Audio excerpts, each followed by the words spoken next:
Olá, seja muito bem-vindo.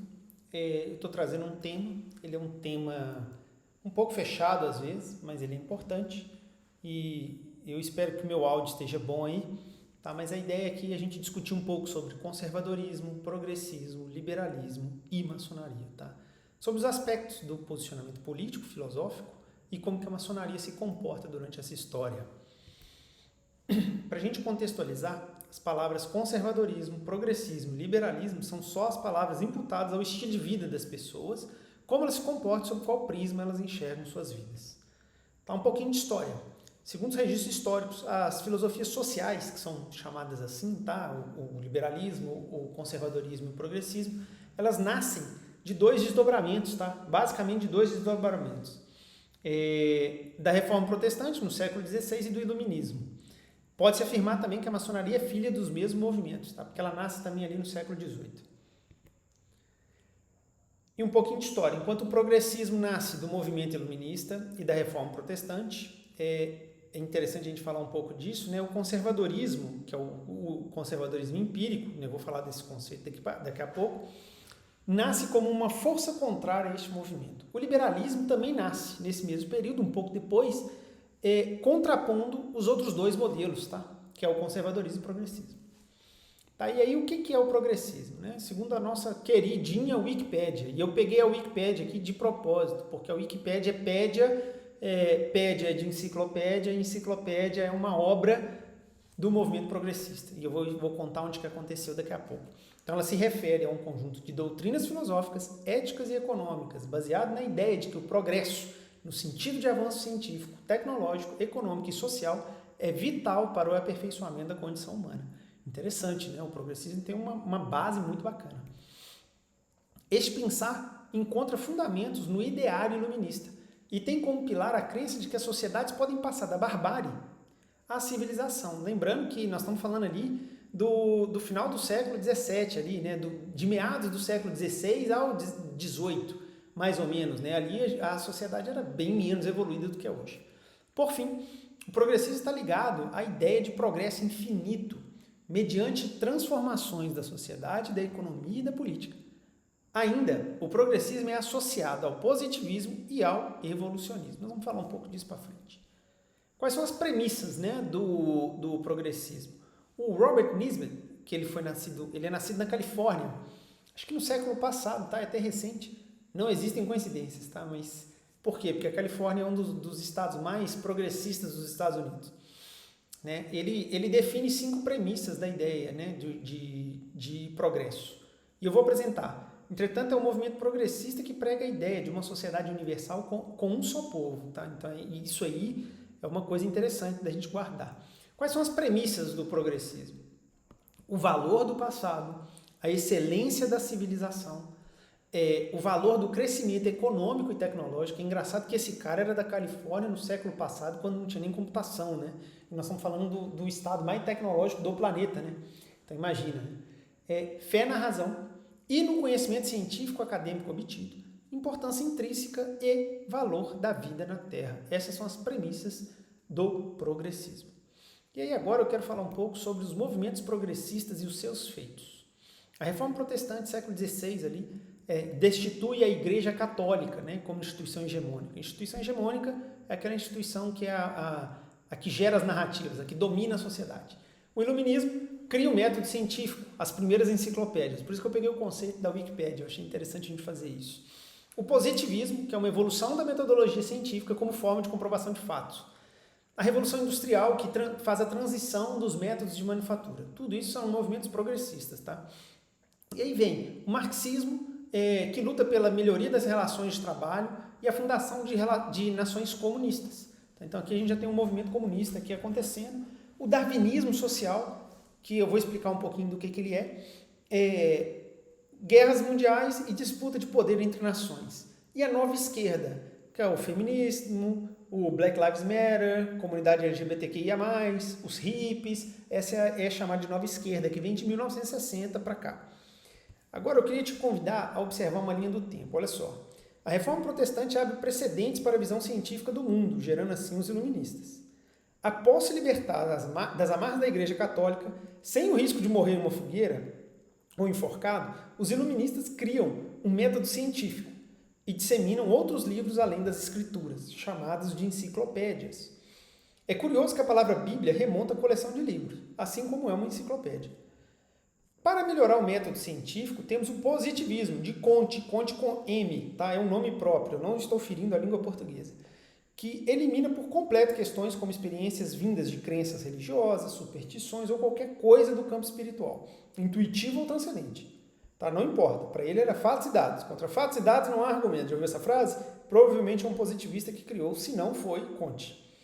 Como consequência de métodos científicos mais evoluídos, e o problema da produtividade abaixo das necessidades daquela sociedade, na Europa ali, e mão de obra escassa para atender a demanda, ou seja, o povo podia começar a passar fome ou dificuldade de bens, né, bens materiais ali, nasce a Revolução Industrial, que inicia um movimento de transição dos métodos de manufatura, muitos deles conhecidos até hoje. Olha que legal. Aí o que acontece? Eu tenho a Revolução Industrial, as nações começam a se fortalecer. Né? Seria natural uma disputa. Eu nem vou pular a parte do marxismo, porque como as empresas começam a fazer manufatura, as relações de trabalho ficam cada vez mais, né, sensíveis, e aí Marx começa a criar o seu conceito ali do mais-valia, de uma sociedade única, enfim. Aí o Marx cria os conceitos que ele já criou ali, são movimentos. Quem quiser estudar mais sobre o marxismo, estude, mas o marxismo ele foi um movimento progressista. Tá? Mas o Marx não simboliza o progressismo como um todo, embora a gente normalmente faça essa associação. E aí nós temos um outro cara, que é o resultado, né, das nações fortalecendo, seria natural, né, a disputa do poder e da hegemonia. Né? O darwinismo social, embora seja um termo muito controverso, desde o seu conceito, ele pregava que as sociedades melhor adaptadas subjugariam outras. O resultado desse pensar pode ser iconizado pelas guerras mundiais. Olha que doideira, né, bicho?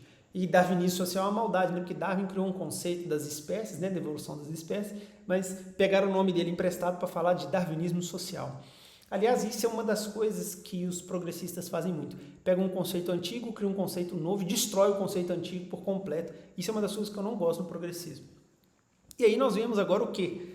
Né? Darwinismo com muitas guerras e etc., as guerras mundiais. E aí, com o resultado da guerra, nasce uma nova geração de injustiçados. E eu vou explicar um pouquinho disso aqui, né? Os injustiçados socialmente, né? Você pensa, os negros, eles foram para a guerra e morreram. As viúvas, né, que não tinham a menor possibilidade de obter sustento dos seus filhos depois dos maridos mortos nas guerras. Né? Então, isso nasce outros movimentos, ou seja, os injustiçados socialmente. Então, além de ser os trabalhadores, a gente colocou os injustiçados socialmente todos na mesma caixinha. Aí, o que acontece? A nova esquerda vai lá e dá voz para essas pessoas. A sociedade já não quer mais discutir apenas as lutas de classe entre trabalhadores e empregadores, né? Ou a classe proletária e a classe burguesa, né? E sim com toda e qualquer classe, ou seja, qualquer classe que se sinta ferida, ela cresce ali na nova esquerda. É importante lembrar que eu tenho um conceito muito claro, por exemplo, da existência do feminismo.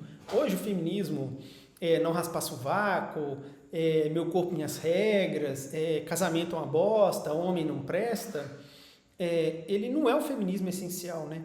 A gente tem que pensar como que o feminismo foi criado na época. O feminismo foi ali na década de 60, onde as viúvas, né, e as mulheres, né, que não tinham direito a trabalhar. Agora você pensa, você está casada com um cara e o cara morre. E aí você não tem como trabalhar e gerar sustento para os seus filhos. Esse foi o movimento feminista. E aí o que os governos começam a perceber? Opa, peraí, então quer dizer que você quer trabalhar? Quero, mas engraçado, era seu marido que votava em mim. Então deixa eu te dar direito a voto para você poder votar em mim, porque eu vou te aprovar primeiro. Então tem um movimento político muito interessante aí na história do feminismo, que é interessante a gente falar, mas aí vai ser um tema para um outro vídeo. Tá? E aí agora vamos falar um pouco sobre o conservadorismo. É uma filosofia também social que defende a manutenção das instituições sociais tradicionais, no contexto de cultura e civilização. É importante saber também que existem dois tipos de conservadorismo. O metafísico, que é a crença nas coisas sagradas e o desejo de defendê-las da profanação, e o empírico, ele é até mais moderno que o anterior, e este sim, a reação aos movimentos progressistas, vistos anteriormente, que prevê a conservação das instituições, incluindo a religião, a monarquia, os direitos de propriedade e a hierarquia social. Enfatizando, tá? O conservadorismo ele enfatiza que esses conceitos de tradição eles geram estabilidade e continuidade da sociedade. Tá? As origens dele. Ele nasce em reação aos movimentos progressistas. Tem historiador que reivindica que o conservadorismo nasceu em épocas de grandes filósofos, como Aristóteles e Ciro. Mas o primeiro conservador empírico explicitamente declarado foi Edmund Burke. Nós vamos falar dele um pouquinho daqui a pouco. Qual é a premissa do conservadorismo? A premissa do conservadorismo é que o conceito progressista de sociedade ideal só existe no campo das ideias e não tem lugar no mundo real. O consequente resultado da tentativa de universalizar a sociedade, esse é o conceito, né? O conceito de universalizar a sociedade é um conceito progressista, gera conflitos, onde uma solução para uma cultura não é ideal para outra, resultando então em totalitarismo e ditadura. Né? Eu gosto de pensar assim, em países que a bigamia é possível, em outros não é. Imagina se você vive num país que a bigamia ou a poligamia ela é possível. Né? Então, se para um lugar isso funciona, para outro não. Como é que a gente fecha isso? Né? Como é que a gente fecha essa conta? E aí, para fechar a conta, tem que ser através da força, totalitarismo ou ditadura. Tá? E aí é uma outra coisa. Voltando aqui para os conservadores. Eles também defendem que o homem não é bom naturalmente, não nasce bom. Portanto, que ele é importante de lançar mão de usos e costumes, leis e tradições que permitem um funcionamento social dentro do que eles entendem ser estável. Então, ou seja, ele entende que o homem, pelo fato de não nascer bom, ele tem que conservar determinadas tradições para que a gente consiga manter a sociedade estável. Tá? Estável não é no sentido de na mesma, tá, gente? É no sentido de não caótica. Tá? Esse que é importante. É o contrário do caos, é a ordem. Tá? É a ordem, não o caos. Conservadorismo, o Edmund Burke. Tá? Ele é nascido em Dublin, na Irlanda, no século XVIII. Foi o primeiro a criticar a ideologia da Revolução Francesa, com esses conceitos que eu acabei de falar, que a Revolução Francesa poderia gerar, né, totalitarismo, ditaduras e etc. Ele defendia a restrição dos poderes monárquicos e criou conceitos até constitucionais. Ou seja, esse conceito de Constituição ele foi um dos primeiros a criar. Tá? Há quem diga que o Burke depois tendeu para o liberalismo, mas aí é assunto para outro vídeo. Né? Então, e a propósito, de outro momento, a propósito, vamos falar um pouco sobre o liberalismo. Né? O liberalismo ele é o último dessas filosofias e ele está aqui como o último, porque ele está numa ordem cronológica mesmo. É uma filosofia política também e moral, baseada na liberdade, consentimento dos governados. Esse conceito é um pouquinho estranho, mas é só explicar. Bem, se você permite que seu governo esteja lá, isso é um consentimento do governado. Se você permite que seu governo faça determinado tipo de coisa, isso é um consentimento do governado. É o conceito amplo de liberdade e de democracia. Né? E, principalmente, igualdade perante a lei. Tá? Ou seja, ele está falando de igualdade em todos os sentidos. No Brasil, por exemplo, tem uma questão recente, que é a questão de porte de armas. Nós vamos falar um pouquinho dela aqui, mas não sobre o viés de armamentista ou desarmamentista. Sobre o viés de porte de arma. Se um policial pode ter porte de arma, ele é o Estado. Então o cidadão também tem o mesmo direito. Tá? A ideia é essa. Os liberais são defensores de uma ampla gama de outros pontos de vista, como governo mínimo, direitos individuais, livre mercado, democracia, secularismo, igualdade de gênero e de raças, internacionalismo, que tem até um termo aqui que eu falo que é assim, a liberdade de passagem. Para quem for de grau superior vai lembrar de um grau que fala um pouco sobre liberdade de passagem. E talvez esse seja o único ponto aí que tenha um conceito liberal na maçonaria, mas nós vamos falar disso também. A liberdade de expressão, a liberdade religiosa e a de imprensa. Cara, quais foram as origens do liberalismo? Né? Ele também nasce no iluminismo ali no século XVIII, quando a liberdade de pensamento é finalmente estabelecida. Lembra disso, né? Ou seja, a gente vivia entupido ali por uma instituição hegemônica que não estimulava o livre pensar. Né? E aí o que ela visava? Ela visava contestar os aspectos do modelo social da época, como privilégio hereditário, Estado confessional, monarquia absolutista e até direito divino dos reis. Né? E aí a gente tem histórias interessantes sobre direito divino dos reis, confusões com as igrejas e etc. Aí, tem muita coisa nessa história, que até veio de antes. Eles defendiam também o liberalismo econômico e eles eram contrários a monopólio de qualquer natureza. Isso aqui é um contrassenso do liberalismo. Porque se eu conseguir obter um monopólio de alguma coisa, isso foi minha liberdade individual que promoveu. Né? Então, só que se a minha liberdade individual não promove a liberdade individual de outros, eles são contrários. Então, um ponto que eles são contrários é isso. Né? E aí, nós tivemos duas frentes liberais. Lá no Reino Unido, eles tinham foco na expansão da democracia. E na França, era a briga contra o autoritarismo e esteve ligada à construção da nação. Sugiro vocês pesquisarem no Google Construção da Nação, para vocês conhecerem um pouco do conceito, que é muito bacana. Já o filósofo John Locke, ele é acreditado como ser o fundador do liberalismo. Nós vamos falar dele agora. Ele foi nascido em Brinton, na Inglaterra do século XVII.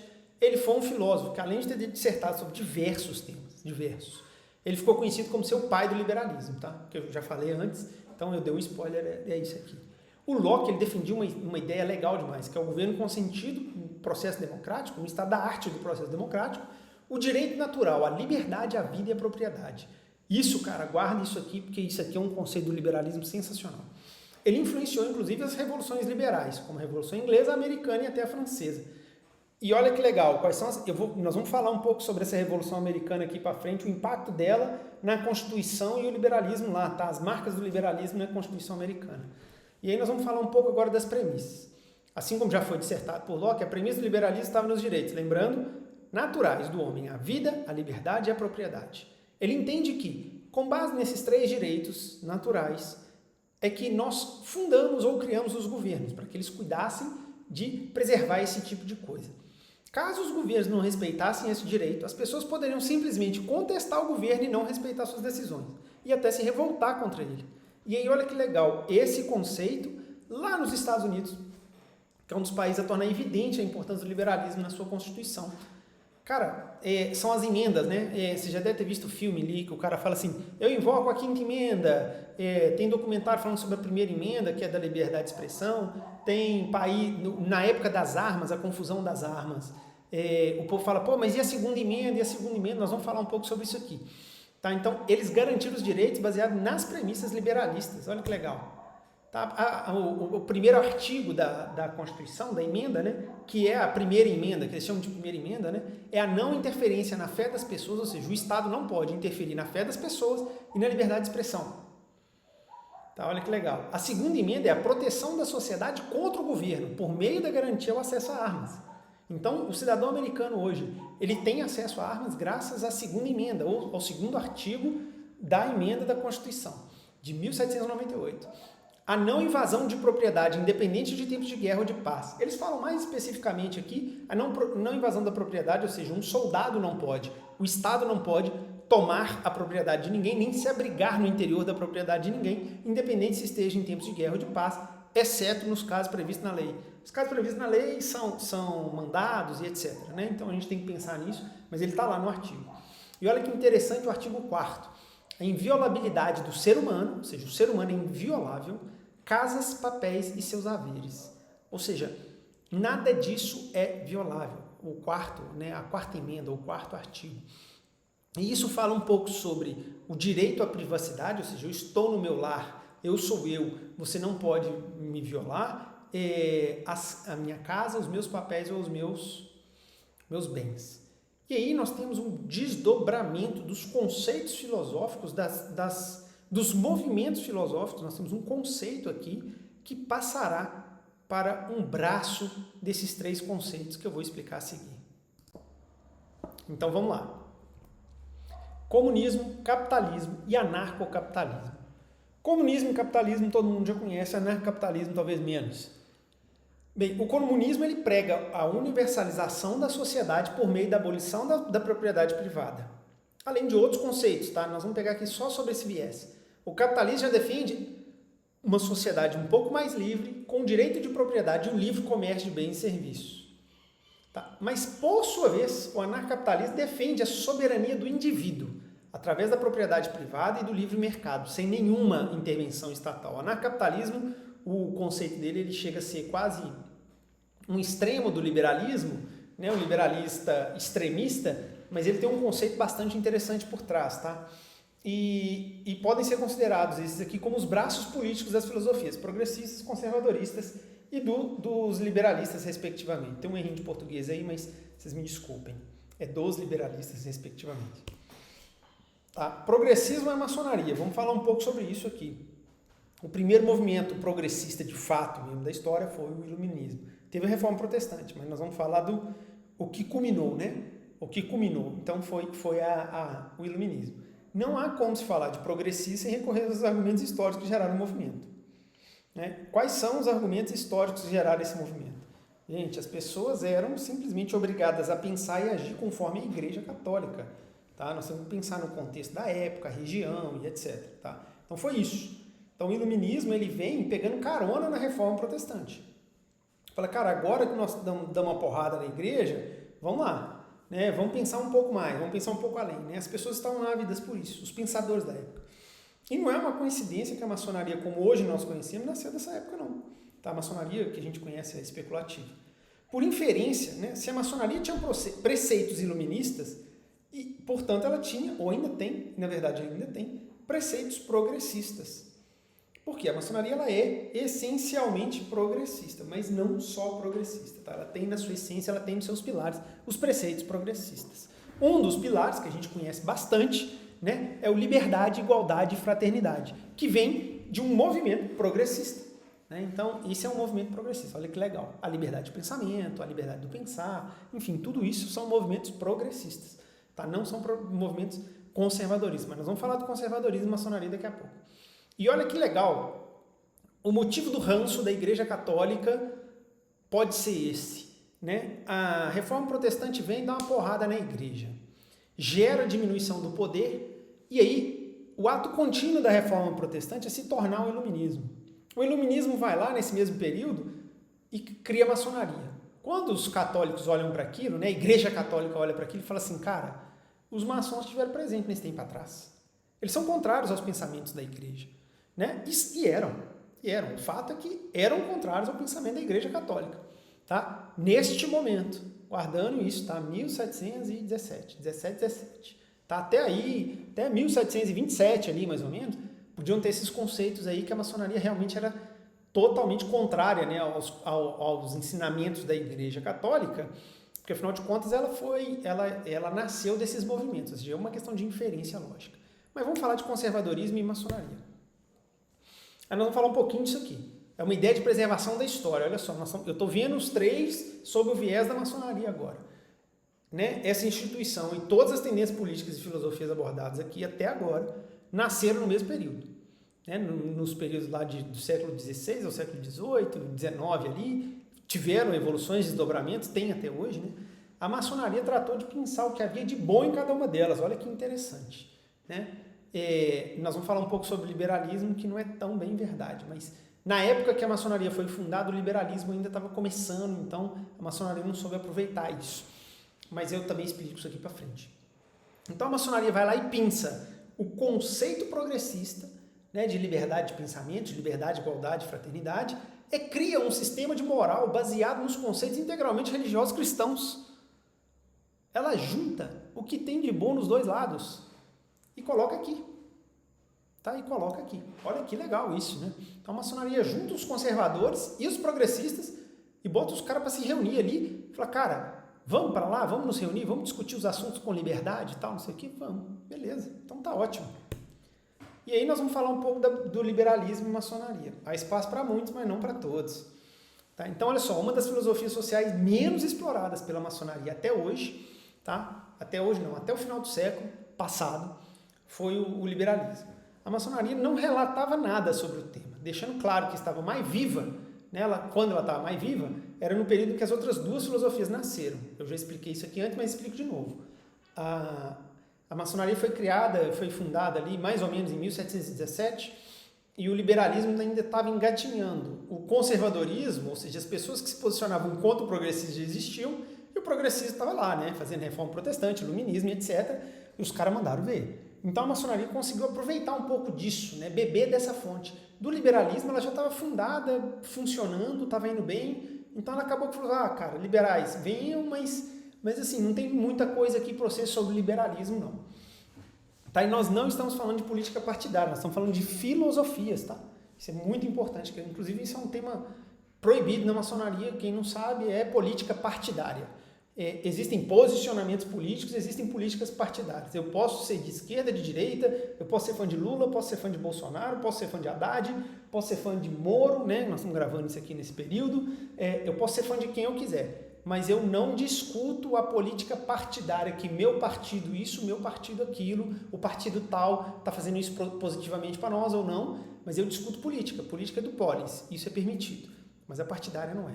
Mas voltando aqui falando do liberalismo na maçonaria, então ela, só para não me perder no tema, porque senão o vídeo vai ficando longo, a maçonaria pouco relatava sobre o tema, tá? Então ela deixou muito claro que ela estava sendo, né, ela nasceu aonde as outras duas já estavam mais florescendo.